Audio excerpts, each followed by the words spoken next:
सत्संगत जी, प्यार से कहना धन निरंकार जी। या ये भी मान रहे हैं कि ये ही हमारे लिए बेस्ट है और कैसे इसमें वरदान छुपा हुआ है।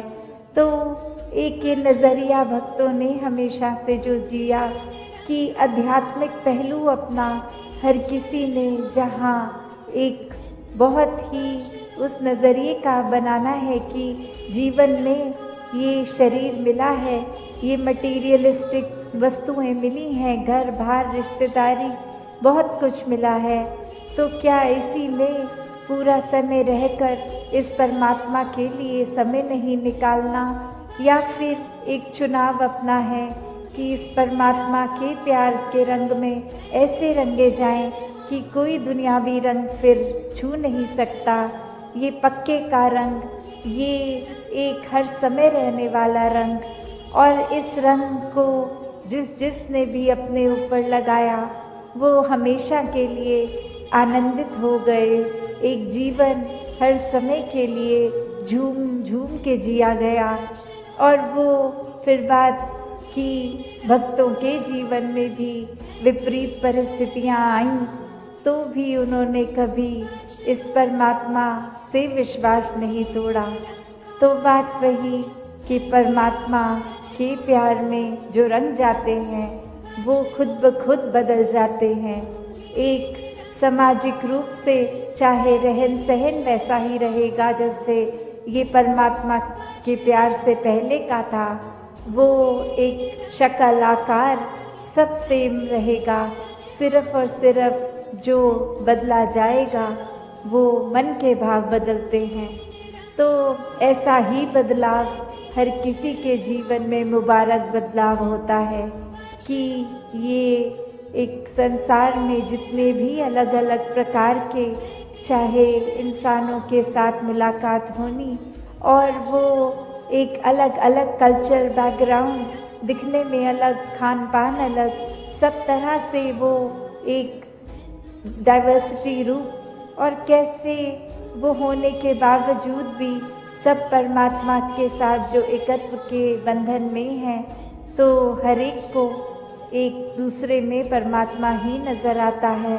और कैसे फिर एक ये एकत्व ही दिल पे हर समय का, और उससे फिर कोई किसी में फ़र्क नहीं दिखता, कोई ऊंच नीच जाति पाति प्रांति कुछ भी फ़र्क नहीं, सब अपने हैं, सब ही पूजनीय हैं।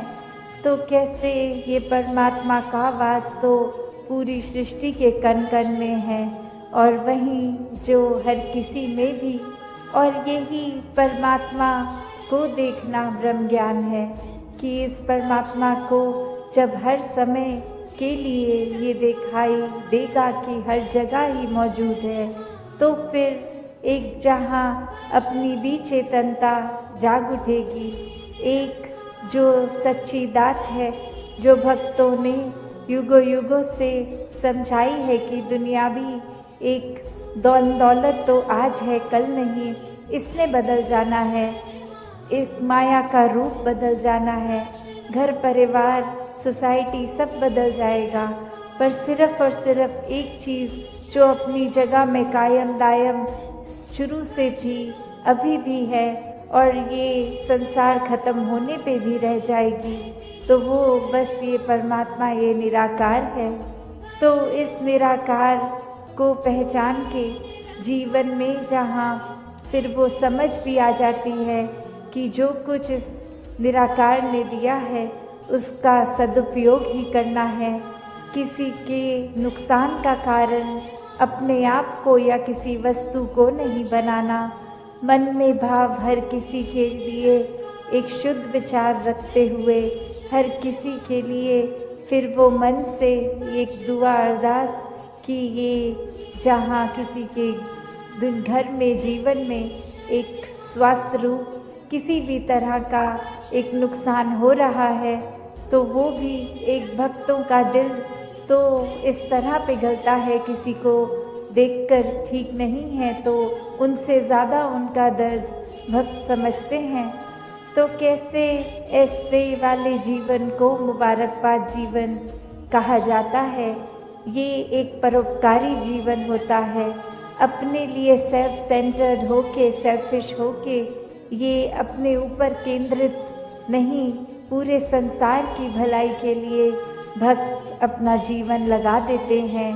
पूरी ह्यूमैनिटी, पूरी मानवता के लिए ये संसार में आकर, तो कैसे जहाँ एक मन में भी भाव होते हैं कि ये एक समान अगर नहीं भी कोई दिख रहा पर सब ही एक है, तो भाव वही कि भक्तों ने युगों से ये जो संदेश दिया है कि कैसे इस परमात्मा को जानकर फिर अपने जीवन में बदलाव आ सकता है।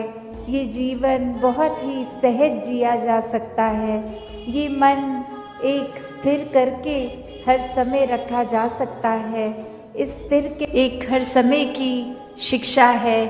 कण कण से शिक्षा लेना है हर एक को कि कैसे एक ये भाव भी, अक्सर जो बात अहंकार की आती है वहाँ ये बात भी होती है कि जब किसी ने मान लिया कि सब कुछ तो हमें आता है, मैं हर चीज़ बखूबी करता हूँ, तो कोई भी चीज़, नई चीज़ या कोई पुरानी चीज़ को ठीक तरीके से सीखने की ये इच्छा कि इसको सीखा जाए, ये अहंकार की वजह से संभव नहीं हो पाता। तो कैसे अपने जीवन में जहाँ हर कोई ताउम्र छात्र रूप भी बना रहे, एक वो सीखना तो है, पर क्या सीखना है उस पे गौर करें।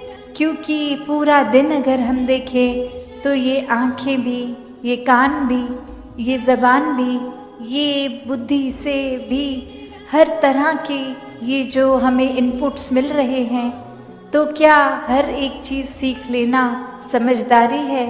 एक भलाई उसमें है क्या? नहीं। एक फ़िल्टर की जो बात होती है कि क्या चीज़ देखकर भी अनदेखी करनी है, क्या चीज़ों को अपनाना है, किसको छोड़ना है, वो चेतनता की बात है। और ये चेतनता ब्रह्म ज्ञान से जहाँ एक आत्महत्या के जीवन में, एक ये स्पिरिचुअल लाइफ में, तो हर समय ये बहुत ही अच्छा माध्यम, ये टूल। पर एक और बात भी देखी जाए कि अगर हम कोई दुनियावी, कोई मटीरियलिस्टिक अपनी रिस्पॉन्सिबिलिटी, कोई काम काज भी कर रहे हैं, कुछ भी कर रहे हैं, तो उसमें भी चेतनता होनी बहुत ज़रूरी होती है। चाहे वो अक्सर छोटा सा एग्जाम्पल ड्राइविंग का भी, कि सड़क पे होते हैं तो अक्सर वही पंक्ति बार बार नज़रों के आगे आती है कि सावधानी हटी दुर्घटना घटी। तो ये हर समय चेतनता की बात है कि कहाँ पे हैं हम इस समय, वो एक एक पल का हमें होश, वो खबर उस पल में ही रहें, वरना तो सोच एक सेकंड लगता है इधर उधर भागने में, ध्यान भटकने में। तो कैसे जहाँ उपस्थित है शरीर, वहाँ मन को भी उपस्थित रखना है और ये चेतनता हर समय की जीवन में हो। तो फिर बात वहीं आती है जहाँ से हर बात की ही शुरुआत है, ये परमात्मा, ये निराकार, ये जो बेरंगा है, इसके एहसास में हर समय रहना एक पॉसिबल है। एक हर एक पल इसी के एहसास में जीना संभव है। और ये कोई बहुत कल्पना की कोई किताबी बातें नहीं हैं। हर कार्य करते हुए इसके ही एहसास में अगर रहा जाए तो ये परमात्मा हमारे जीवन में और गहराई से उतरता है। कैसे फिर जहाँ बात अभी जिक्र भी अहंकार का हुआ कि कैसे फिर मन हमारा अक्सर इतना ज़्यादा, किसी ने थोड़ी तारीफ़ क्या कर दी, वो ही बात में इतना अपने आप को श्रेष्ठ मानते हुए एक ऐसी विचारधारा के अंतर्गत रोज़ जीना, उठना, खाना, बैठना शुरू कि अब हमसे श्रेष्ठ तो कोई नहीं। हर एक जीवन में हमने सोसाइटी में कुछ मान सम्मान पा भी लिया, तो वो मान सम्मान एक किसी तरह की अपनी ही अहंकार का कारण बने नहीं। जहाँ जिस रूप में भी हम जीवन में प्लेस्ड हैं वो हमारे लिए अहंकार का कारण नहीं, विनम्रता का कारण होना चाहिए कि अगर कोई जिम्मेवारी किसी रूप में है, चाहे वो घर के ही छोटे यूनिट में जिस तरह का भी या समाज में या कोई भी, तो वो एक हमें अपॉर्चुनिटी मिल रही है, मौका मिल रहा है और सेवा करने का, अंदर से अपने पात्र को और खाली करने का। क्योंकि फिर वही बात जहाँ एक फाइन लाइन होती है, एक बहुत ही संकीर्ण सी एक रेखा, जो एक हमारे मनोबल की बात और एक अहंकार की बात, कि कैसे एक हम अपनी सेल्फ रिस्पेक्ट और ईगो के बीच में जो एक लाइन है कि अक्सर हम ये बात तो हर किसी को सिखाया जाता है कि एक दूसरे का मनोबल बढ़ाओ, वो मोटिवेशन बढ़ाओ, पर कहाँ वो मोटिवेशन को अब हमारे ही मन में हमने उस तरह लेना है कि वो एक जिस काम के लिए है वो अपना काम उस तरह करे, वो अहंकार की तरफ ना जाए। अक्सर सूक्ष्म अहंकार की भी बात होती है कि हमें पता तक नहीं चलता कि कब एक छोटी सी जगह से ही हमारे अंदर अहंकार धीरे धीरे घुस रहा है, चाहे वो कोई बड़ा एपिसोड, कोई बड़ी घटना ना हो, एक छोटी सी ही चीज़ कि किसी का कुछ अपने आप से तुलना करके हमने देखा कि उससे ज़्यादा अच्छे हो गए हम किसी बात में, और वहीं किसी के ना जताने पर भी खुद ही इस बात को मन में अहंकार के रूप में लेते जाते हैं, तो फिर ये अहंकार तो अपना घर बनाएगा ही मन में, और साथ ही ये परमात्मा उतना मन से जाएगा भी। तो हमें किसको टिकाना है, किसको नहीं, ये शरीर की भी जब बात हो रही है तो हाँ, ये आत्मा जो है वो ज़्यादा इस शरीर से महत्वपूर्ण उस रूप में तो है, पर ये परमात्मा ने शरीर भी इसलिए दिया है कि हम इसकी देखभाल करते गए थे, सारे अपने रिस्पॉन्सिबिलिटीज़ भी निभाएं। जैसे एक मटका या कोई भी बर्तन ले लें, एक बाहर की सुंदरता से ज़्यादा वो मजबूती इम्पॉर्टेंट होती है कि अंदर उस पात्र में क्या है, वो पानी है या जो भी है, क्या टिकेगा। एक थोड़ा सा भी सुराख हो जाए तो वो पानी तो पात्र में टिकेगा नहीं, बह जाएगा। तो उसी तरह ये तन मन धन के साधन ये निराकार ने तो दिए हैं हमें, पर अब हमें इन साधनों को क्या करना है, सदुपयोग तो करना ही है, पर एक वो जो बात कि कैसे उसका सही इस्तेमाल करते हुए उसकी यूटिलिटी उस तरह से निकाली जाए। तो जहाँ ये शरीर भी दिया है जिसमें एक इतनी कैपेसिटी, एक कैपेबिलिटी है, उसको पूरी तरह तो जीना है, एक संत मति के अनुसार पर जीना है। तो दासी और समय ना लेके इन्हीं शब्दों से अरदास निराकार से सभी के लिए कि दातार कृपा करे। जो बातें अक्सर हमें सुनने में इतनी बार सुन लेते हैं तो लगता है कहीं उनकी इम्पोर्टेंस ख़त्म हो रही है, चाहे वो सेवा, सुमिरन और सत्संग ये 3 शब्द, पर ये सिर्फ शब्द नहीं है, वो सेवा का भाव अंदर से, वो सुमिरन रूप एक लगाव, एक एहसास, एक कम्युनिकेशन इस निराकार से। एक सत्संग में भी सिर्फ आके बैठ के जाने वाली बात नहीं, हर एक के जीवन से अपने जीवन को और सुनहरा बनाएं। ये सब ही जो परमात्मा ने एक संत रूप बख्शे हैं, हर एक का होना अगर जीवन में है, और फिर भी हमारा माइंडेडनेस ये बहुत ही लिमिटेड सोच थी और इसी वजह से एक लाजो विजन नहीं देख पा रही थी। तो कैसे एक समझाने का कहानी से भाव यही कि हर किसी के हिस्से जो है वो हर एक पे डिपेंड करता है कि हमने उस परिस्थिति का क्या करना है। एक हर एक के पास एक जैसी चीज़ आई है अगर, तो जो समय जीवन का मिला है, ये श्वासें मिली हैं, इसको एक प्यार के साथ काटनी है, एक सहज हो के स्थिर मन के साथ रहना है, या फिर एक बेचैनी में ही जीवन काट देना है, एक नफरतों में उलझनों में रहकर ही एक खुद के ऊपर और ऐसे बंधन बांध लेने हैं कि फिर खुल के सांस भी नहीं आ पाई। फिर तो एक दिल से दूसरे दिल तक ये रास्ता भी नहीं।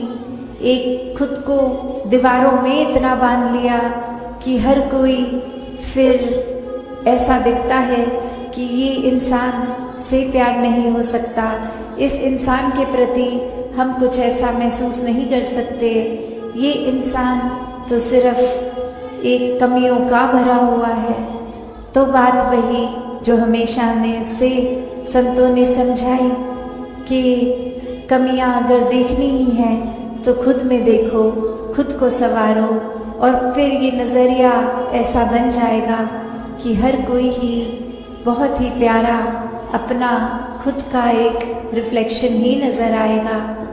तो कैसे इस जीवन में हर कोई जो जीता है जीवन को, वो उसी भाव से कि ये एकत्व की जो आज बात हो रही है, ये परमात्मा के साथ एक होना, और फिर एक बाय प्रोडक्ट की तरह पूरे संसार के हर मनुष्य पूरी कुदरत के साथ ये एकत्व हो जाता है। फिर ये अवस्था आ जाती है कि मन में फिर हर जगह ही चाहों और ये खूबसूरती, ये अपनेपन का भाव आ जाता है। फिर कोई भी पराया नहीं है, किसी के प्रति ये बुरे भाव नहीं आते, ये मन हमेशा फिर हर एक के प्रति एक आदर सत्कार से रहता है। तो ये जीवन, ये सांसें हर एक को मिली हैं, हर एक अपनी तरह ही जी रहा है। तो ये चुनाव हमारा कि हमने अपने जीवन को कैसे जीना है। एक ये आज़ादी हर एक के पास है कि जिस तरह का भी जीवन जीना चाहे हर कोई जी सकता है। पर बात वही कि ये सांसें जो इतनी अनमोल हैं, इनको गंवाना है या फिर इनके हर एक सांस में एक एक सांस को अच्छी तरह इनका सदुपयोग करके जीना है। तो बात वही आती है कि ये संसार एक इतना सुंदर इस परमात्मा ने दिया। साथ संगत जी, सत्संगत। सतयुग में भी भक्त प्रहलाद जैसे हुए, बालपन की अवस्था थी, लेकिन जो उनकी आत्मा और मन जिस रंग में रंग गया था, आज युगों बीतने के बाद भी वो यश कायम है, उसकी अहमियत कायम है। इसी प्रकार से त्रेता युग का जिक्र करते हैं, तब भी ऐसे ऐसे भक्त प्रवृत्ति वाले निरंतर उन्होंने आज तक अपने यश को कायम रखा है। इसी तरह से द्वापर का जिक्र करते हैं, तब भी भक्ति की अहमियत जो रही है और उस भक्ति को अपनाकर जीवन जिया है। जो भोले भाव से युक्त होकर, चतुराइयों से दूर होकर, समर्पण भाव से युक्त होकर निर्छल प्रेम, निर्छल भक्ति करते चले गए हैं, निष्काम भक्ति करते चले गए हैं, उनका भी जिक्र हो रहा है। और इसी तरह से कलयुग की बात करें तो इस युग में भी इसी तरह से जिसने भक्ति भरा जीवन जिया है, उनके जीवन की साखियां भी सुनाई जाती हैं। उनका हुक्मी बंदा बन के जीवन जीना, सत वचन करके जीवन जीना, चतुराइयों को एक तरफ रखना, अहम से दूर रहकर जीवन जीना, इस प्रकार से कलयुग के दौर में भी ऐसे पात्र, उनका भी यशोगान हो रहा है। और अगर इस समय जो बीता है या बीत रहा है, इस दौर में भी जो भक्ति की भावनाएं प्रबल थी जिनके जीवन में, जो इस नाम के रंग में, भक्ति के रंग में रंगे हुए थे, उन बुजुर्गों का भी आज नाम लिया जा रहा है। जिस प्रकार से बाबा बूटा सिंह जी के समय से लेकर किस तरह से शहंशाह बाबा अवतार सिंह जी ने बाबा बूटा सिंह जी से जो ये दात प्राप्त की और फिर पूर्ण रूप में इस कदर अपने आप को समर्पित कर दिया, यानी कि भक्त की इतनी ऊंची पहचान, पूर्ण रूप में अपने आप को समर्पित कर दिया। इसी तरह से शहंशाह बाबा अवतार सिंह जी के साथ भी अनेकों महापुरुषों ने इसी भक्ति को पूर्ण रूप में अपना के अपनी तमाम जिम्मेदारियां भी निभाईं और इस कदर अपने इस संसारिक यात्रा को तय करते हुए यश भी प्राप्त किया। इसी तरह से बाबा गुरबचन सिंह जी के जीवन में भी हम देखते हैं अनेकों महापुरुषों ने एक एक वचन को हुक्म माना और इस कदर अपने आप को पूर्ण समर्पित किया। और आज भी हम देख रहे हैं कि अनेकों भक्तों महापुरुषों के मनों के ऊपर किस कदर ये भक्ति का रंग चढ़ा हुआ है, किस कदर उनको हमेशा चाहना रहती है कि हम सत्संग करें, बार बार करें, बार बार सेवा के मौके मिलें, इस रसना से निराकार परमात्मा का यशोगान होता रहे, आंखें तृप्त होती रहें दर्शन करके, रसना से गुणगान करते रहें, कानों से यशोगान सुनते रहें दातार का, संगत का, गुरुमुखों का। इसी प्रकार से एक प्यार प्रीत निम्रता वाले गुणों से युक्त होकर जो जीवन जी रहे हैं, वाकई ही वो इस कदर अपना स्थान दिलों में बनाते हैं। तो अवसाद संगत कहने का भाव यही है कि इस तरह से संतों महात्माओं ने इस पहलू को कितनी अहमियत दी है। जैसे दास अक्सर कहता है कि एक भक्ति के बगैर जीवन नीरस होता है, भक्ति आ जाती है जीवन में तो जीवन रसमय हो जाता है। इस प्रकार से ये भक्ति का दान हनुमान भी मांगते हैं। भक्ति कर रहे हैं और समर्पण हुए हैं, समर्पित हुए हैं और साथ ही साथ अनेकों और शक्तियां और ताकतों के मालिक भी हैं, लेकिन मांग रहे हैं फिर भी दान, भक्ति का दान मांग रहे हैं। इसी तरह से अनेकों महापुरुष भक्तजनों के जीवन वो हमारे सामने हैं। आज भी थोड़ी देर पहले भी जिक्र हुआ कि ये जो भक्ति पर्व का समागम कई बरस पहले तक माघी का समागम कहा जाता था, और ये सामने सरोवर जहाँ पर कि इस कदर जो स्थान लिया गया 50s में, लेट 50s में, मिड 50s में लिया गया, और तब से निरंतर ऐसी स्थान के ऊपर शहंशाह बाबा अवतार सिंह जी ने इस कदर यहाँ पर यही भाव मन में रखे हुए कि इस स्थान को इस कदर आबाद करना है, संतों ने आना है। और इस तरह से यहाँ पर है तो बहुत बंजर सी जमीन, सारा इलाका ही जंगल के मानंद था ये, जो आजकल हम कहते हैं कि शहर से दूर कहीं पर बियाबान स्थान है। दिल्ली में भी अनेकों ऐसे इलाके, आज से चंद बरस पहले हम कहते थे बियाबान इलाके हैं, कोई उधर जाने से भी डरता है।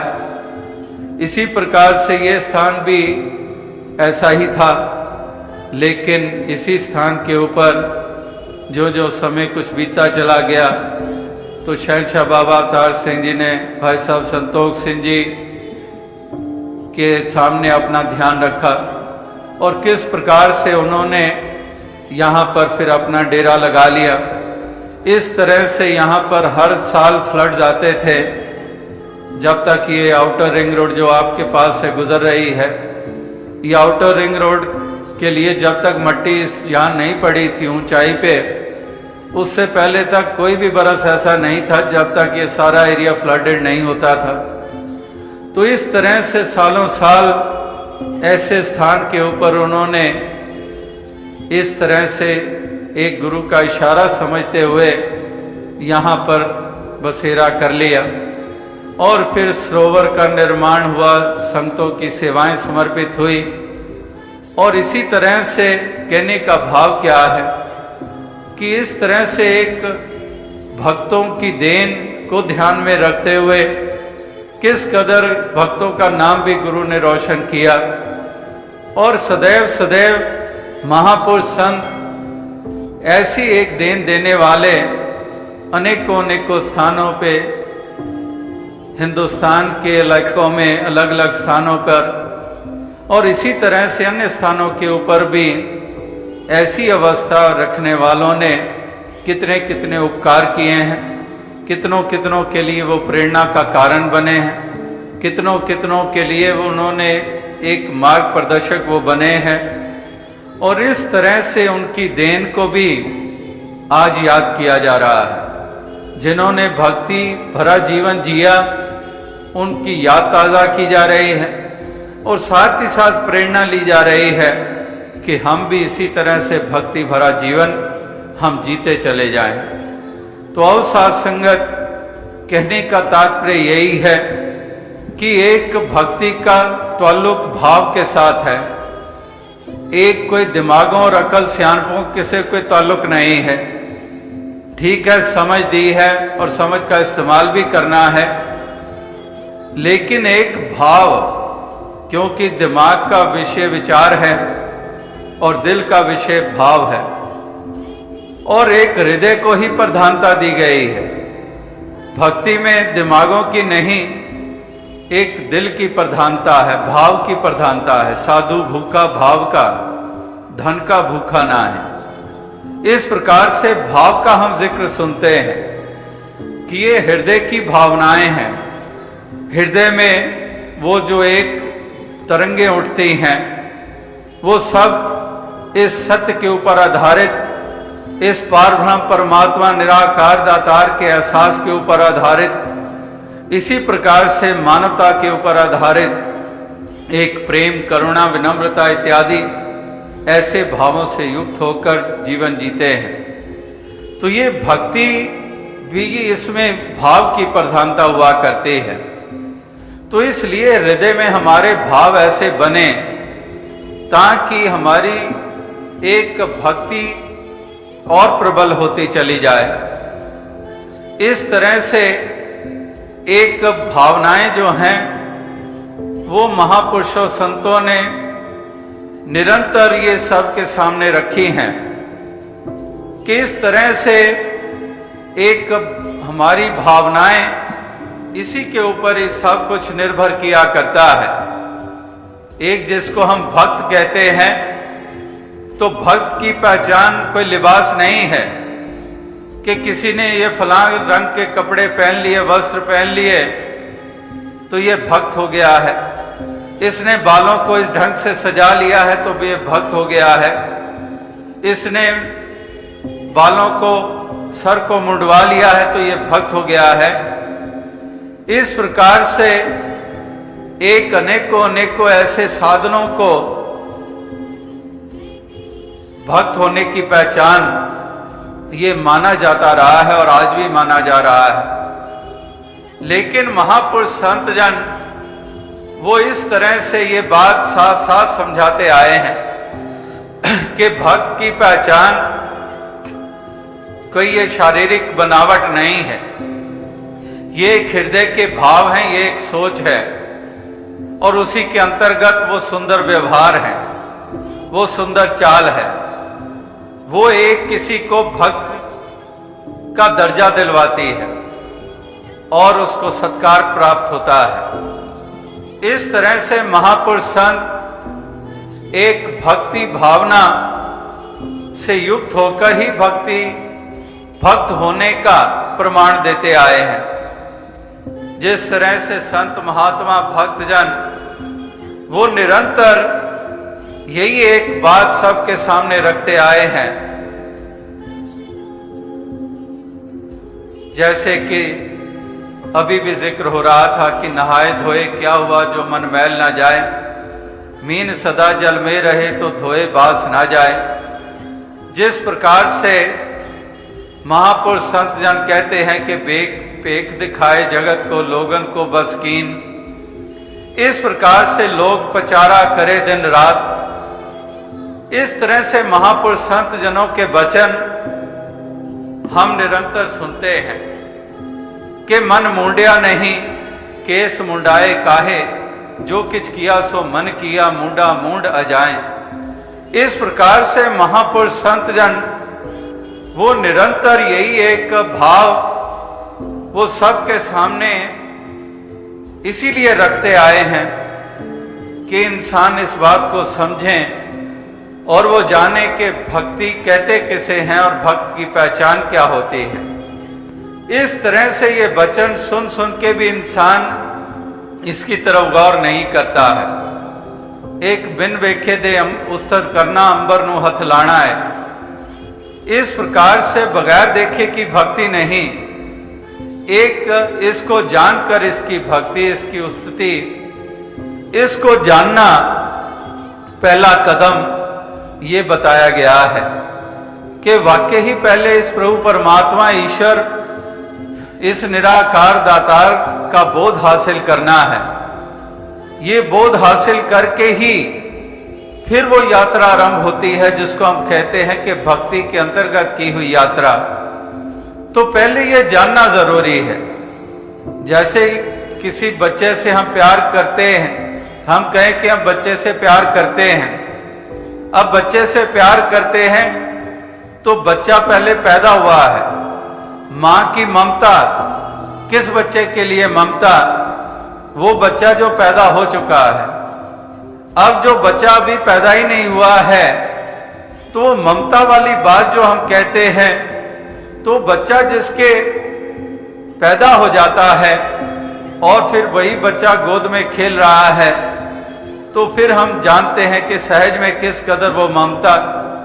इसी प्रकार से किसी भी एक चीज को जो हम देख चुके होते हैं उसका तसव्वुर में आ जाना कितना आसान है, और जिसको हमने कभी देखा नहीं है, किसी के बारे में हमने नाम सुन रखे हैं, उसका जिक्र आता है और हमारे ध्यान में, हमारे ख्याल में, तसव्वुर में उसकी शक्ल सूरत पता नहीं कैसी कैसी सामने आती है। लेकिन जिन्होंने देखा है उनको कोई दाएं बाएं और बड़ी एक सोच नहीं करनी पड़ती है, कोई और ज्यादा सोचना नहीं पड़ता है कि ऐसा होगा, ऐसा होगा, उसकी शक्ल सूरत ऐसी होगी, उसका कद बुत ऐसा होगा, उसके शरीर का रंग ऐसा होगा। उनको ये ख्याल करने की जरूरत नहीं होती जिन्होंने देखा हुआ है। लेकिन जिन्होंने केवल नाम सुन रखे हैं उनके केवल एक अनुमान और केवल ख्याल रहते हैं। इसी प्रकार से कहने का भाव यही है कि महापुरुष संत जन, भक्त जन भी इसीलिए कहते हैं कि जिस भगवंत की भक्ति करनी है तो वाकई पहले इसको जानना भी है। बिन डिठे क्या सलायना अंधा अंध कमाए जियो। अगर हम गुरबाणी में भी पढ़ते हैं तो बिन डिठे क्या सलायना अंधा अंध कमाए जियो, कि उसको अंधा कह दिया है कि वही बात के बिन देखे दे उस्तद करना अंबर नु हथ लाना है। तो इस प्रकार से पहले तो इस परम तत्व को जानना जिसकी भक्ति करनी है, जिसको सन्मुख रखना है, जिसको रूबरू रखकर इस तमाम जीवन की यात्रा को तय करनी है। इस प्रकार से ऐसे प्रभु परमात्मा, इस ईश्वर, इस निराकार, इस दातार को जानना ये जरूरी कदम बताया गया है तमाम महापुरुषों, संतों के द्वारा। तो अवसाद संगत, कहने का तात्पर्य यही है कि इसी प्रकार से ये पहले जानने की बात हो गई और फिर इसको उठते बैठते इसका ध्यान, इसका ख्याल करते हुए इस प्रकार से इसके एहसास के साथ इस जीवन की यात्रा को तय करते हैं भक्त कि उठत बैठत हर भजो साधु संग प्रीत, नानक दुर्मत छुट गई पार ब्रह्म बसे चेत। कि उठते बैठते इस निराकार पार ब्रह्म परमात्मा, इस ईश्वर दातार का एहसास करते हैं कि वाकई ये तो सन्मुख है, ये दूर नहीं है। जाननहार प्रभु है जेड़ा जाने सारे गैबा नू, इस तो किवें छुपा सकता है बंदा अपने ऐबा नू। तो इस प्रकार से इसको सन्मुख जानते हुए फिर उसी के अंतर्गत ये जीवन की यात्रा को तय करता है कि जाननहार प्रभु है जेड़ा जाने सारे गैबा नू, कि ये तो अंतर की जानत, ये तो सब कुछ जानता है, ये भले बुरे की पीर पहचानत, कि वाकई इस पे सब यहाँ है, इससे कुछ छिपा हुआ नहीं है। और ये जब ये एहसास है कि ये सन्मुख है, तो फिर इसके एहसास इस बात का जागता रहता है, तो फिर जीवन में भी सुंदरता रहती है। तो इस प्रकार से एक ऐसे एहसास के साथ जिन्होंने जीवन जिया है, तो फिर वो भावना जिसका जिक्र हो रहा है, वो भावना जीवन में प्रवेश करती चली जाती है। इसका एहसास है उठते बैठते, उठत बैठत हर बजो। उठते बैठते इसका एहसास है, यानी कि मन पूरी तरह से इसके साथ जुड़ गया है, क्योंकि उठते बैठते जो भजन की बात हो रही है, उठत बैठत हर भजो, यानी कि इसके एहसास के अंतर्गत उठना बैठना चलना फिरना, जब इसके एहसास के अंतर्गत उठना बैठना चलना फिरना हो रहा है, तो यानी कि मन को यह एहसास बना हुआ है उठते बैठते, मन को एहसास है, यानी कि मन फिर इसके साथ जुड़ा हुआ है। और जब मन इसके साथ जुड़ा हुआ है, तो फिर क्या कारण है कि इस मन में प्रेम का भावना पैदा हो, इस मन में विनम्रता ना आए, इस मन में अकर्ता भाव पैदा ना हो। फिर क्या कारण है कि ये मन विशालता में ना आए, संकीर्णता से बाहर ना निकले, क्योंकि जिसका एहसास की बात, जिसके साथ जुड़े होने की बात अगर बूंद सागर से जुड़ी हुई है, फिर क्या वो बूंद संकीर्ण हो सकती है? वो तो सागर हो गई, सागर के साथ जुड़ जो गई है। सागर के साथ जुड़ी है तो सागर तो सीमित है नहीं, सागर तो विशाल है। जब सागर विशाल है और बूंद जुड़ गई है सागर के साथ, अब जुड़ गई है, तो फिर वो विशालता वो फिर सहज है। तो अवसाद संगत कहने का भाव यही है कि इस प्रकार से जैसे वो महापुरुष संत जन बार बार इसीलिए कहते हैं कि उठत सुखिया बैठत सुखिया, किस लिए? क्योंकि इसी तरह से उठत बैठत हर बजो, कि उठते बैठते इस निराकार पारब्रह्म परमात्मा ईश्वर का वो एहसास करते हैं, इसके रंग में रंगे रहते हैं, और इसलिए एक इनके मन को भी विशालता प्राप्त हो जाती है, क्योंकि विशाल का एहसास कर रहे हैं, जो सर्वत्र समाई हुई परम सत्ता है, इसके रंग में रंगे हुए हैं, यानी कि नाम के रंग में रंगे हुए हैं। जिसके रंग में रंगे हुए हैं, ये निर्मल परम सत्ता कही गई है कि वाकई ये निर्मल परम सत्ता है, ये पावन है, ये निर्मल है। तो ये निर्मल और पावन के साथ जब मन का नाता जुड़ गया, तो मन को भी निर्मलता और पावनता प्राप्त हो गई। तो अवसाद संगत कहने का तात्पर्य यही है, जैसे कहते हैं कि दीन गरीबी बंदगी सबसे आदर भाव, कहे कबीर बंदा बड़ा जाका मधुर स्वभाव। के दीनता मन की दीनता, के दीन गरीबी मन करके फकीरी, के दीन गरीबी बंदगी सबसे आदर भाव, कहे कबीर बंदा बड़ा जाका मधुर स्वभाव। किस प्रकार से वो मधुरता वो स्वभाव में आ जाया करती है। इस प्रकार से एक स्वभाव में अगर मधुरता आ गई तो वाणी में भी मधुरता आ जाती है। स्वभाव में मिठास आ जाती है तो जुबान में भी मिठास आ जाती है। इस प्रकार से दीन गरीबी बंदगी सबसे आदर भाव, कहे कबीर बंदा बड़ा जाका मधुर स्वभाव। इस प्रकार से कहने का भाव यही है, जहां से दास ने बात आरंभ की थी कि एक भावों को प्रधानता, एक मन की अवस्था ऐसी बननी, मन में मिठास, सहनशीलता, विशाल इस हृदय का होना, सब्र और सबूरी वाला होना, इसी प्रकार से इस मन का विनम्र होना और इसी मन में प्रेम का और बढ़ना। वाकई ही जब दिमाग और हृदय की बात होती है, जब भक्ति हृदय का विषय है, भाव का विषय है, भाव हृदय का विषय है, इसी प्रकार से अगर प्रेम की बात करते हैं, प्यार की बात करते हैं, तो तब भी वो हृदय में प्यार रचा हुआ है, तो तब वास्तविकता में एक अहमियत बनती है। तभी वास्तविकता में जीवन कहलाता है और औरों के लिए भी हम वरदान बनते हैं, क्योंकि प्यार हृदय में बसा हुआ है तो प्यार से पेश आ रहे हैं। जब प्यार से पेश आ रहे हैं तो दूसरे को अच्छा क्यों ना लगेगा, सुकून क्यों ना दूसरे को मिलेगा।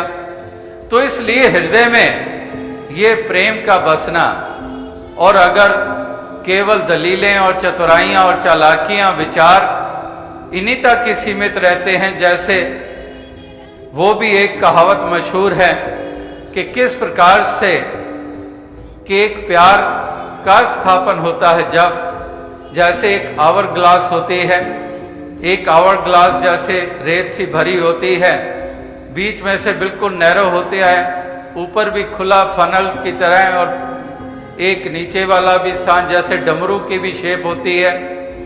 इस तरह से वो आवर ग्लास कहते हैं कि ऊपर की तरफ रेत डाली जाती है, क्योंकि बीच में से इतना तंग स्थान होता है कि वो रेत सरकती तो है, उसमें से गुजरती है, लेकिन बहुत थोड़ी थोड़ी, और इस प्रकार से उससे समय को भी नापा जाता है कि इस तरह से इस ऊपर के हिस्से की रेत अगर सारी की सारी खाली हो गई है, नीचे के हिस्से में चली गई है, तो वो टाइमिंग के उस साइज का टाइमिंग के साथ और उसकी नैरोनेस का जहां से रेत गुजरती है, तो वो पूरे टाइम के साथ वो नापा होता है कि रेत पूरी की पूरी नीचे चली गई, यानी कि इस रेत को पूरा नीचे जाने में 10 मिनट लगे या फिर 20 मिनट या आधा घंटा या 1 घंटा।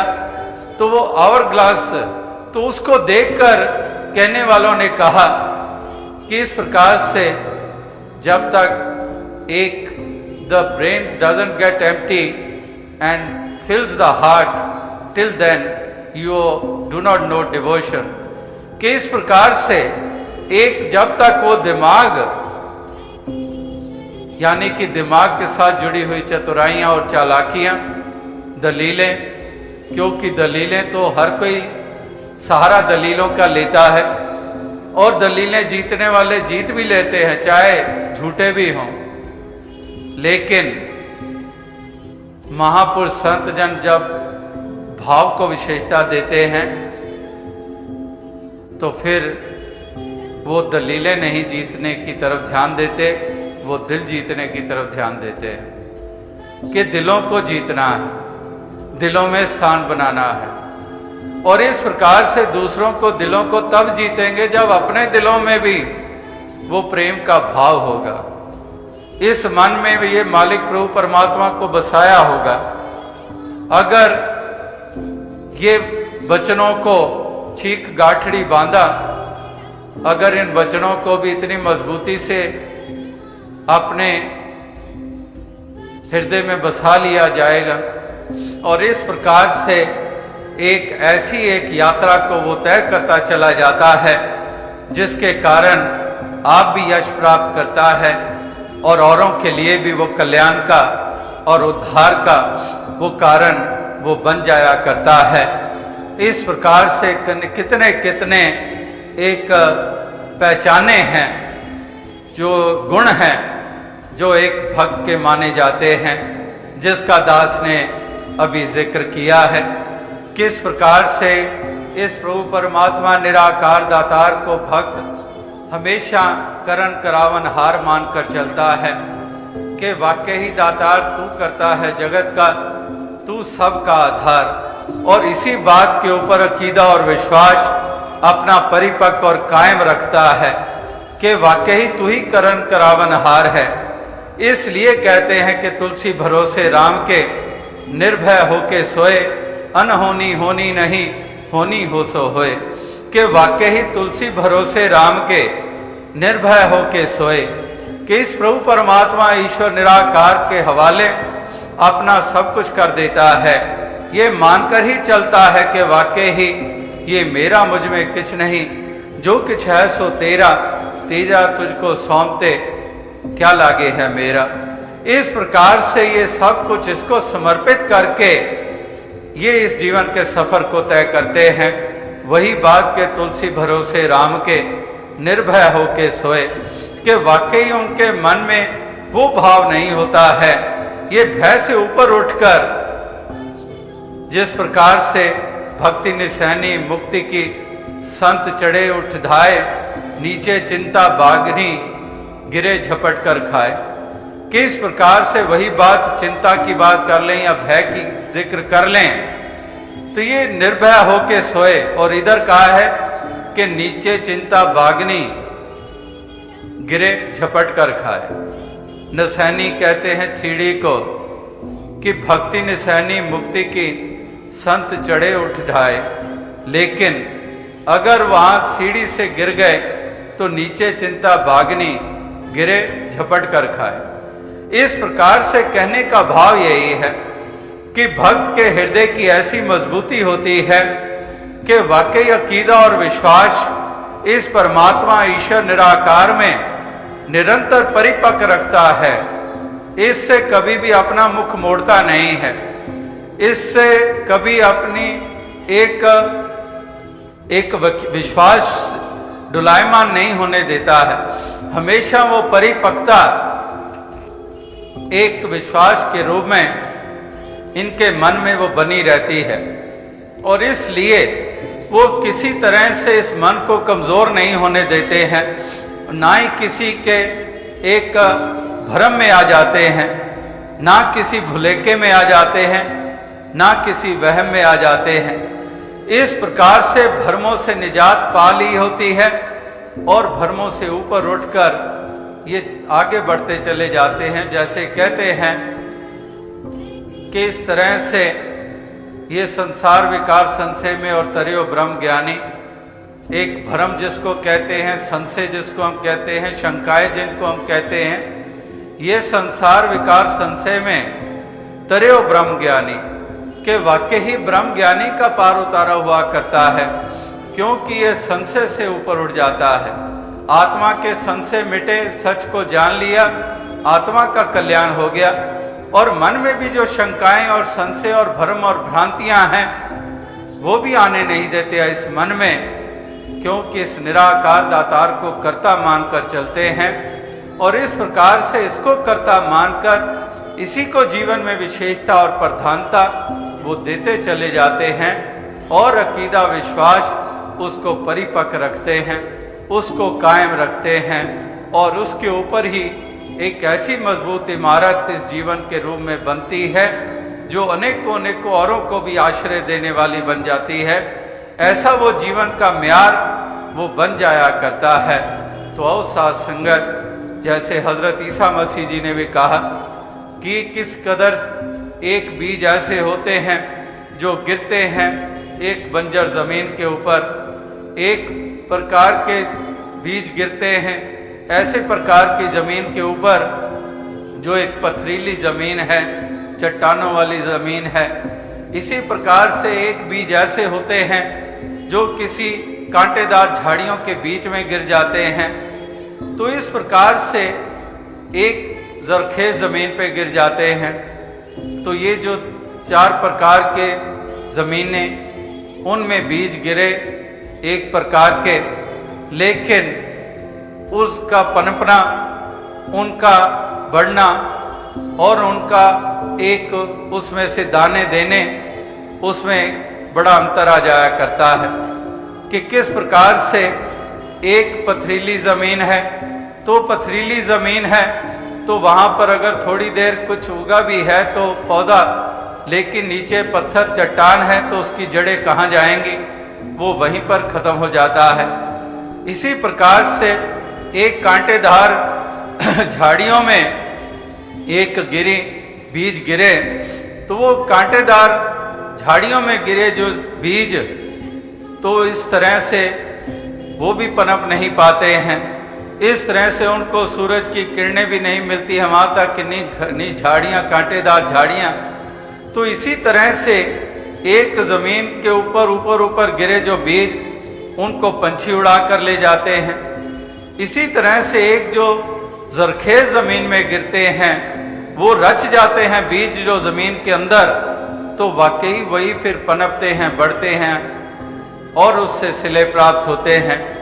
इसी प्रकार से वो मिसालें यही थी कि इस तरह से कहीं पर एक कठोरता जहाँ पर आ जाती है तो उस चट्टान के ऊपर गिरे हुए वो बीज, कठोरता है जहाँ पर, तो वहाँ पर आगे वो जड़ें कहाँ पर जाएंगी, तो वो पौधा आगे नहीं ऊंचा हो पाता है, वो नहीं बढ़ पाता है।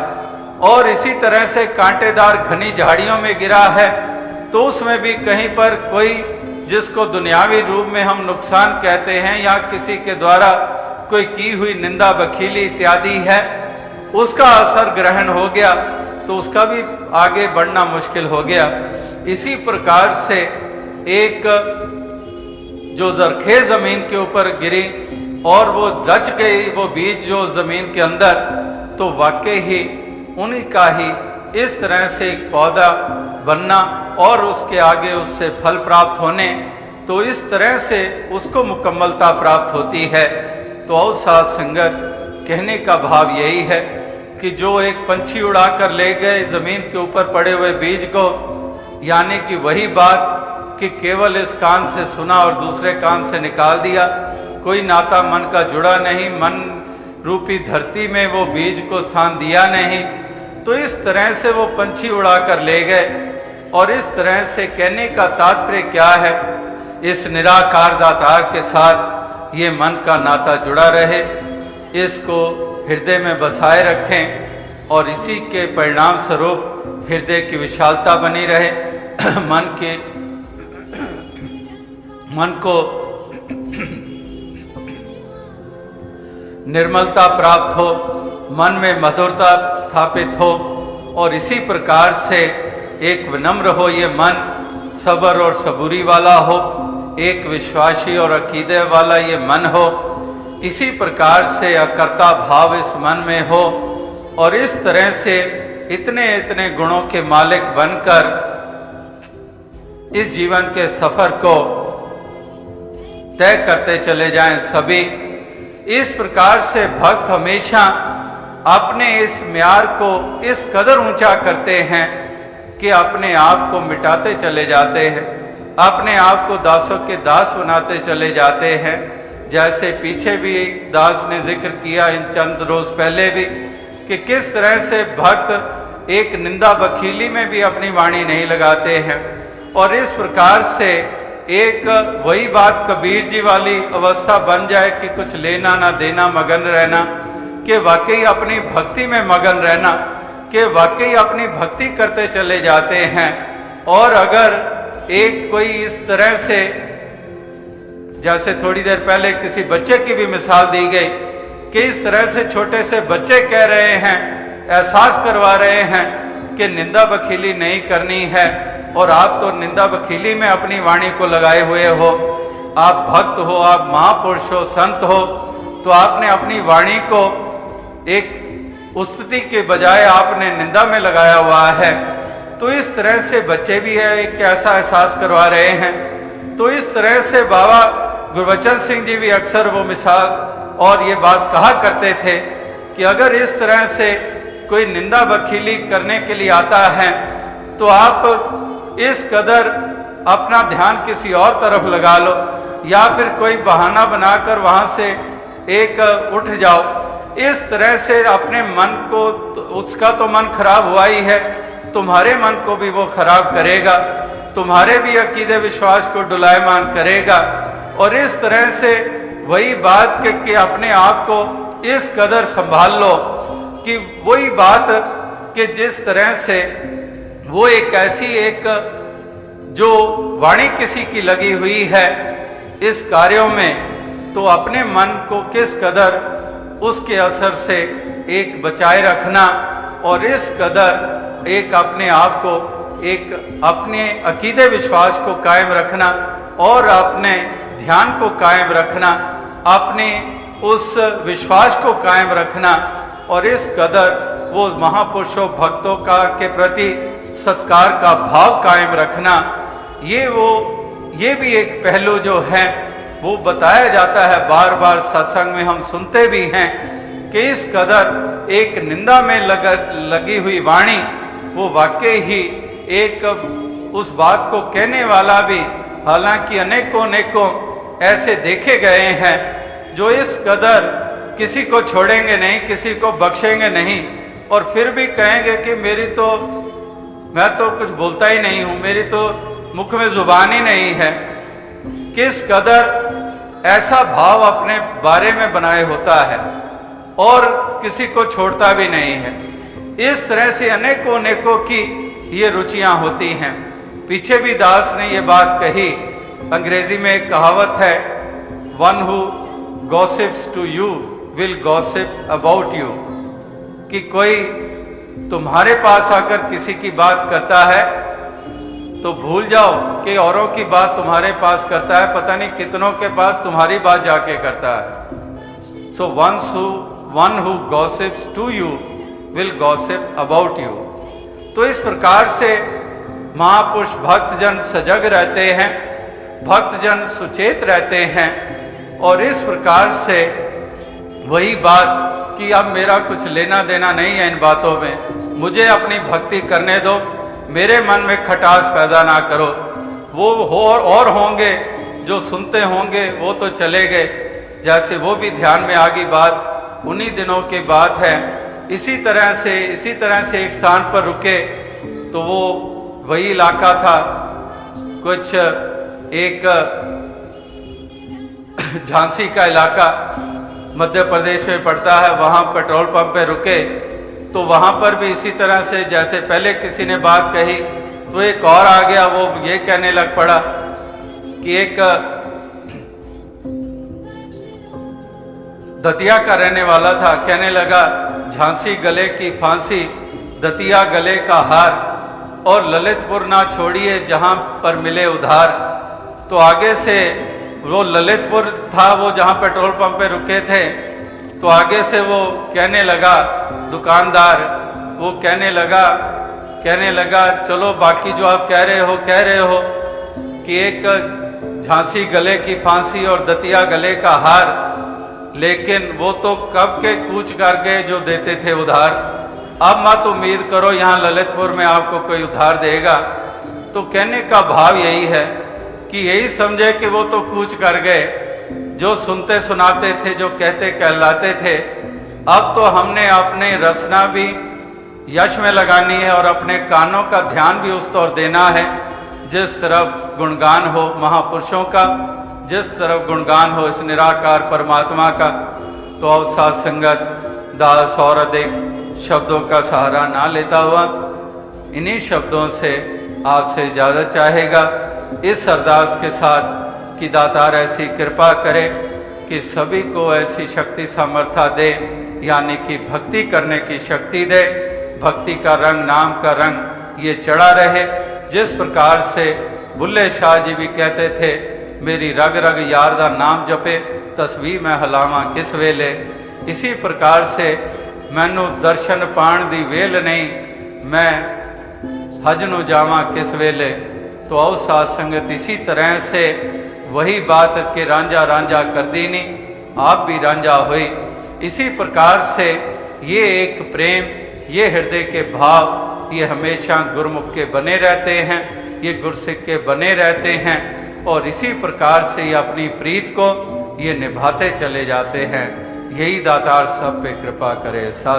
सत्संग हमारी सोच को पॉजिटिव बनाता है। आशा करता हूँ निरंकार की कृपा से सत्संगत जी आप सभी अच्छे होगे, स्वस्थ होगे।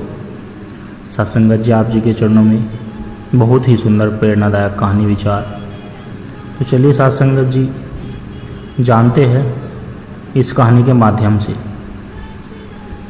कभी सोचा है जब जीवन में सब कुछ होते हुए भी मन अशांत क्यों रहता है? क्योंकि नकारात्मक विचारों से निकल पाना कठिन हो जाता है। इसका एक सरल लेकिन प्रभावशाली उत्तर है सत्संग। सत्संग यानी संतों की संगति, वो दिव्य माहौल जहाँ आत्मा को मिलती है शांति और मन को मिलती है सकारात्मक दिशा। आज की है कथा उसी चमत्कारी शक्ति की कहानी है जिसने एक सामान्य युवक के जीवन को अंधकार से प्रकाश की ओर मोड़ दिया। तो आइए सत्संगत जी सुनते हैं कैसे सत्संग हमारी सोच को पॉजिटिव बनाता है। रघु एक मध्य वर्गीय परिवार का लड़का था। पढ़ाई पूरी करके नौकरी की तलाश में भटक रहा था। उसका आत्मविश्वास टूट चुका था। हर चीज़ में वह नकारात्मकता देखने लगा था। लोग धोखा देते, जीवन कठिन है, भगवान कुछ नहीं करता। माँ बार बार समझाती कि बेटा सत्संग सुनाकर मन को शांति मिलेगी, लेकिन रघु हंस देता, माँ ये सब बुजुर्गों की बातें हैं। एक दिन माँ उसे जबरदस्ती सत्संग में ले गई। वहाँ एक वृद्ध संत बोले, जैसा संग वैसा रंग। अगर हम कांटे वाले विचारों में रहते हैं तो जीवन में हमेशा दुख ही मिलेगा, पर अगर हम फूलों की संगति में रहते हैं तो जीवन भी महक उठेगा। रघु को यह बात छू गई। उसने पहली बार ध्यान से पूरा सत्संग सुना। संत की वाणी में कोई जादू था। उसके भीतर कुछ हल्का हल्का बदलने लगा। रघु ने धीरे धीरे सत्संग नियमित सुनना शुरू कर दिया। अब वह अपने विचारों को देखने लगा। मैं हमेशा निगेटिव क्यों सोचता हूँ, क्यों दूसरों को दोष देता हूँ। सत्संग में उसे जवाब मिलने लगे, अपने कर्म बदलो, सोच बदलो, जीवन खुद ब खुद बदल जाएगा। अब वह दूसरों की मदद करने लगा, सेवा में लग गया, मन शांत रहने लगा, क्रोध कम होने लगा। माँ की आंखों में अब गर्व के आंसू थे। एक दिन सत्संग में एक गुरु भाई ने रघु से कहा, तू सेवा में ऐसा लगा है कि लोग तुझे पहचानने लगे हैं। क्यों न एक बार नौकरी के लिए फिर से कोशिश कर। रघु ने किया और इस बार इंटरव्यू में आत्मविश्वास से बोला, विनम्रता से पेश आया और उसे एक प्रतिष्ठित कंपनी में नौकरी मिल गई। रघु समझ चुका था, यह चमत्कार नहीं, यह मेरी सोच की शक्ति है जो सत्संग ने मुझे दी है। अब रघु हर रविवार को एक छोटी सी सत्संग सभा लगवाता है। अपने मोहल्ले में नए नए युवक आते हैं सत्संग सुनने और समझने और जीवन को बदलने। रघु अब सिर्फ नौकरी नहीं कर रहा, वह आत्माओं को जागृत कर रहा था। सत्संग हमारे विचारों की भूमि को शुद्ध करता है। जहाँ आशा के बीज उगते हैं, जैसे सूरज की किरणें अंधकार को हटाती है, वैसे ही सत्संग की वाणी नकारात्मक सोच को मिटाकर हमें एक नया दृष्टिकोण देती है। सत्संगत जी, क्या आपने कभी महसूस किया है कि नकारात्मक सोच कैसे धीरे धीरे हमारे आत्मविश्वास को खत्म कर देती है? हम जो सोचते हैं वही बनते हैं। लेकिन सोच को बदलना आसान नहीं होता। सत्संग जी आज की यह मोटिवेशनल कहानी एक ऐसे नौजवान की है जो हार मान चुका था, लेकिन सत्संग की प्रेरणा से उसने खुद को न केवल बदला बल्कि दूसरों के लिए भी मिसाल बन गया। यह कहानी सिर्फ एक बदलाव की नहीं बल्कि सोच की शक्ति की है। तो आइए साथ संगत जी, सत्संग हमारी सोच को कैसे पॉजिटिव बनाता है।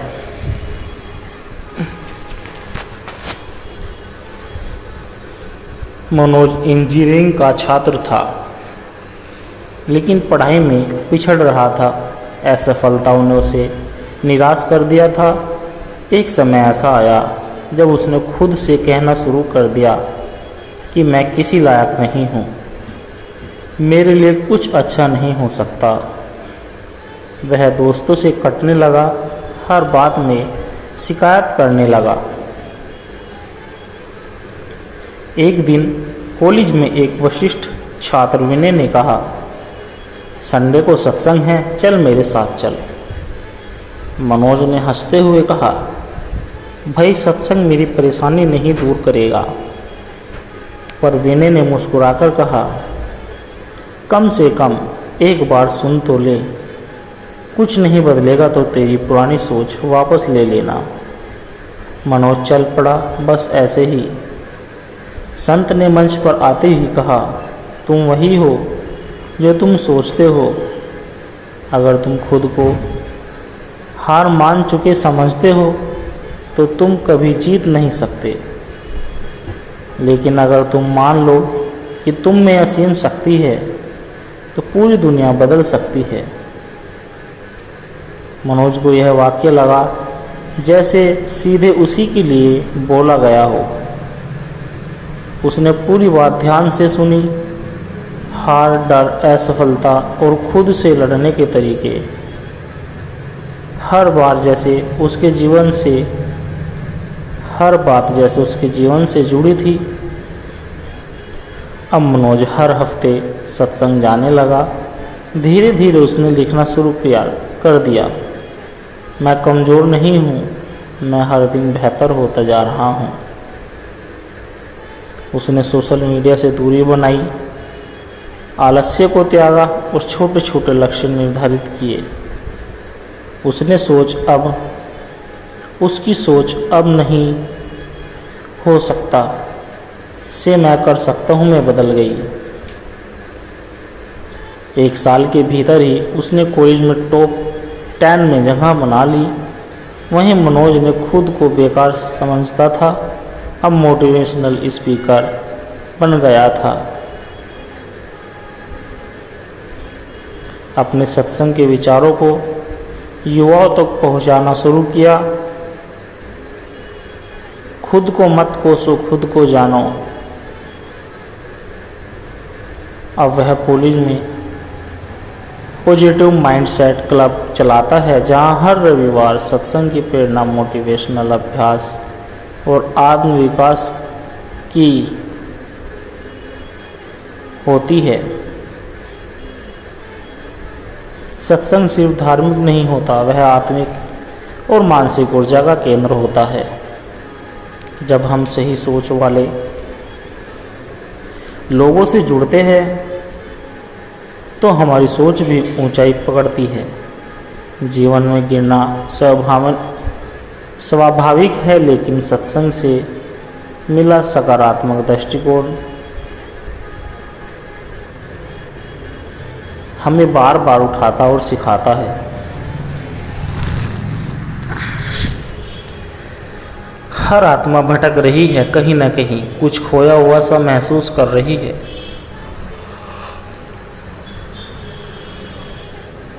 बाहर सब कुछ होते हुए भी भीतर की खालीपन क्यों? इस प्रश्न का उत्तर मिल सकता है यदि हम आत्मा की पुकार को सुने। आज की यह गूढ़ लेकिन सरल कहानी है एक ऐसे व्यक्ति की जो जीवन की चकाचौंध में सब कुछ पाकर भी खो गया, लेकिन एक दिन वह लौट पड़ा अपने वास्तविक घर की ओर। आइए सुनते हैं वापसी आत्मा की घर लौटने की यात्रा।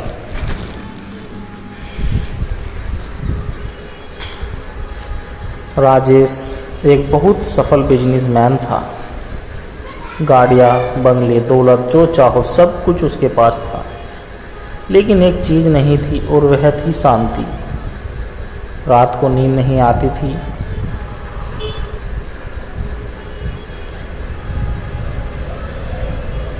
रात को नींद नहीं आती थी।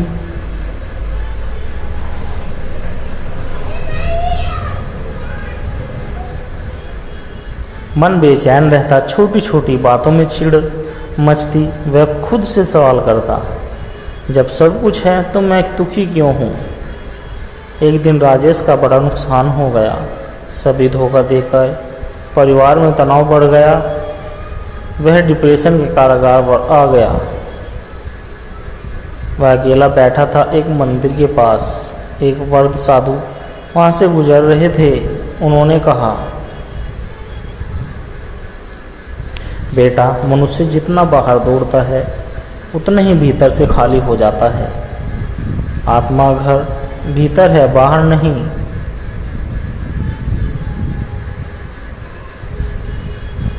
राजेश हंस पड़ा। भीतर क्या होता है? मैं तो जीवन भर बाहर ही भागता रहा। संत ने उसे ध्यान करने के लिए कहा, सिर्फ 5 मिनट के लिए।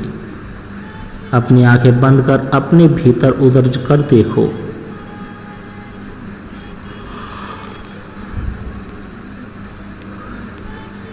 वह एक ज्योति है जो कभी नहीं बुझती। राजेश ने आंखें बंद की। शुरू में कुछ नहीं हुआ, पर धीरे धीरे उसे एक अजीब सी शांति महसूस होने लगी।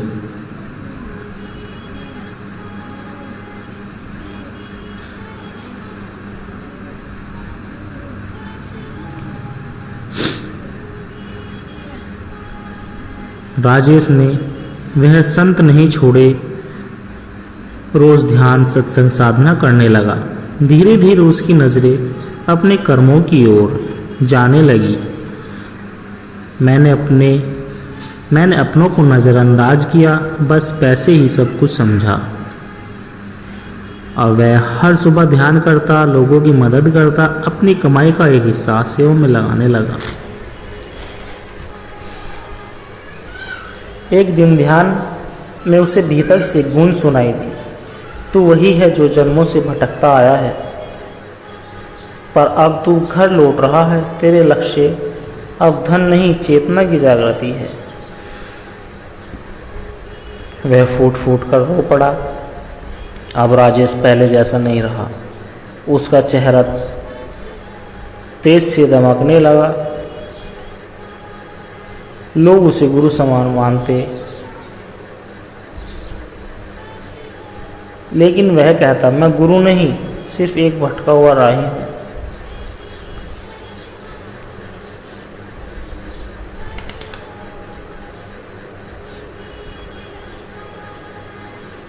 जिसे सत्संग और साधना ने रास्ता दिखाया। राजेश ने अपनी कोठी को एक ध्यान केंद्र में बदल दिया और वहाँ हर संडे सत्संग होता, ध्यान सिखाया जाता और हजारों लोग वहाँ आत्मिक शांति पाने के लिए आने लगे।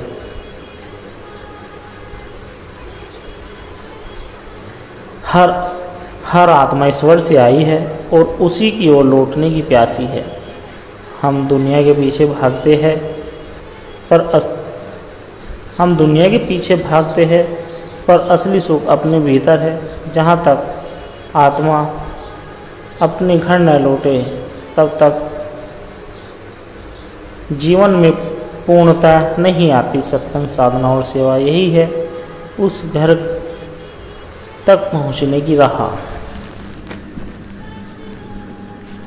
सासंग जी नदी के उस पार, आत्मा की अंतिम यात्रा। कहते हैं, जब आत्मा अपने शुद्ध स्वरूप को पहचान लेती है, तभी जीवन का उद्देश्य पूर्ण होता है।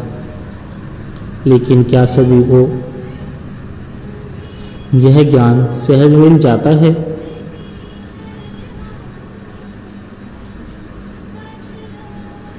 नहीं, इसके लिए होती है एक यात्रा, भीतर की, कठिन लेकिन अनमोल। आज की यह कहानी एक ऐसे युवक की है जिसने सब कुछ त्याग कर जाना चाहा नदी के उस पार, जहां आत्मा और परमात्मा का मिलन होता है।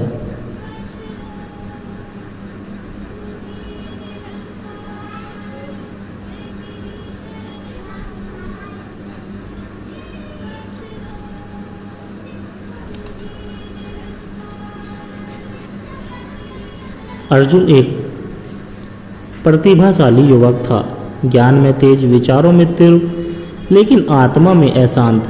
वह पूछता, सच क्या है? जीवन का उद्देश्य क्या है? क्या भगवान कोई व्यक्ति है या एक चेतना? जब उसे उत्तर न मिला तो उसने अपना घर, धन संबंध सब छोड़ दिए और चल पड़ा हिमालय की ओर। और वहाँ उसे मिले महर्षि वशिष्ठ, एक मौन रहने वाला तपस्वी जो सैकड़ों वर्षों से उसी कुटिया में ध्यानस्थ थे। अर्जुन ने प्रणाम कर कहा, गुरुदेव, मुझे आत्मा को जानना है, जीवन का रहस्य समझना है। महर्षि ने केवल पुरस्कार एक नदी की ओर इशारा किया और बोले, इस नदी के उस पार तुझे उत्तर मिलेगा, पर पार वही जा सकता है जो भीतर से खाली हो। अर्जुन को बात समझ में आई, पर उसने नदी के किनारे एक छोटी सी झोपड़ी बना ली और वहीं साधना शुरू कर दी। नदी पार करने से पहले अर्जुन को 5 द्वारों से गुजरना पड़ा। पहला द्वार शरीर का मोह।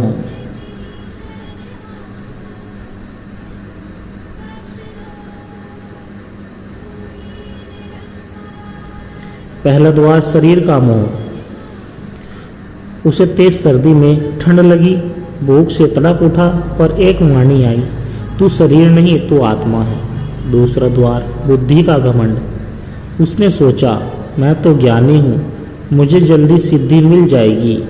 लेकिन उसी रात ध्यान में वह गिर पड़ा और देखा कि अहम ही सबसे बड़ा अहंकार है। तीसरा द्वार, उसने अपने पुराने रिश्तेदारों की याद आई, मन रो पड़ा। तब उसने सीखा, मुक्ति वही पाता है,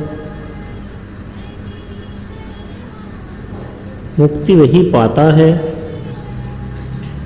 जो स्मृति की श्रृंखलाओं से आज़ाद है। चौथा द्वार, उसने सोचा, काश मुझे दिव्य दृष्टि मिल जाती। चौथा द्वार, उसने सोचा, काश मुझे दिव्य दृष्टि मिल जाए, चमत्कार दिखे। पर गुरुदेव की मौन दृष्टि ने उसे समझाया, जहाँ इच्छा है वहाँ ईश्वर नहीं। पांचवा द्वार, नदी पार करने का समय आया तो उसे भय लगा, अगर डूब गया तो। तभी भीतर से आवाज आई, मर जा इसमें को मर जा, और फिर तू ही बचेगा, तू जो वास्तव में है। एक रात वह नदी में उतरा, बहुत तेज था, ठंड असहनीय थी, पर वह डूबता नहीं था, लेकिन हल्का हो गया। और फिर उसे लगा शरीर तैर नहीं रहा है, प्रकाश में बदल रहा हूँ। वही नदी में उस पार पहुंचा, लेकिन वहाँ कोई नहीं था।